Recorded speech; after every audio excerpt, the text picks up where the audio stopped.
పర్చూరు మండలం నూతనపాడు గ్రామంలో ఎమ్మెల్యే ఏలూరు సాంబశివరావు పలు అభివృద్ధి పనులకు ప్రారంభోత్సవాలు చేశారు. గ్రామస్తులు ఆంజనేయ స్వామి విగ్రహం వద్దకు ఎదురేగి ఎమ్మెల్యేకు ఘనస్వాగతం పలికారు.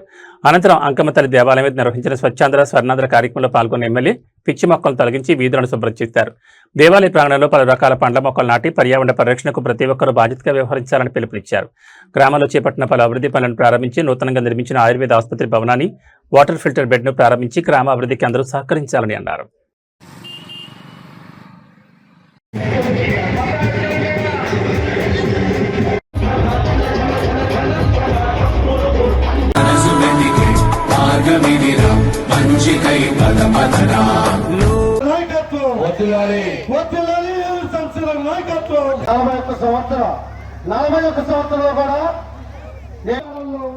నడుచుకుంటూ చేయాలంటే నడగాల్సిన పని ఎంత డబ్బులైనా సరే అప్పులు చేసి 10 రూపాయలు 2 రూపాయలు 3 రూపాయలు వడ్డీ తీసుకొచ్చి ఆ రోడ్లు వేశారు.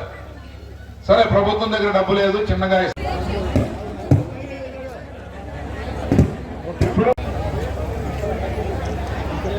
మహిళలందరికీ మీ జీవనంలో నిరంతరం ఈ ప్రభుత్వానికి ఉండాలి. నిరంతరం కూడా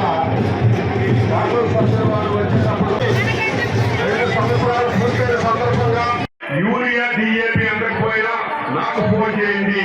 ఒక నెంబర్ ఇచ్చాం, దానికి ఫోన్ చేయండి. అదే విధాలుగా మహిళలకు సంబంధించి కానీ రైతాంగానికి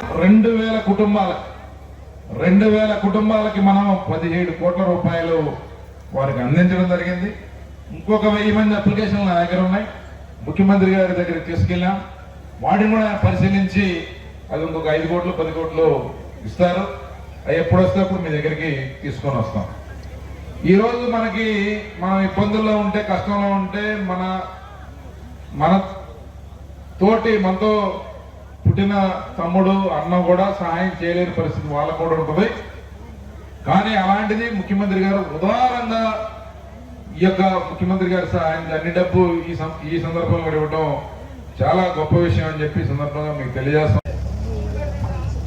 ఎక్కడా కూడా తెలిసి ఒక తప్పు చేయకుండా, తెలియకుండా లేకపోతే నేను అనుకునే దాంట్లో తప్పులు ఉండొచ్చు, కానీ ఎక్కడా చిన్న అవినీతి మరక లేకుండా ఆ 5 సంవత్సరాలు దాదాపు స్వతంత్రం వచ్చిన దగ్గర నుంచి ఈ నియోజకవర్గంలో ఏం జరిగింది అనేది ఒకవైపు అయితే, 14లో మీ ఎమ్మెల్యే ఏలూరు సాంబశివరావు ఎమ్మెల్యే అయిన తర్వాత జరిగిన అభివృద్ధి ఒకవైపుని ప్రజలు చెప్పుకునే స్థాయికి దాన్ని తీసుకెళ్లారు.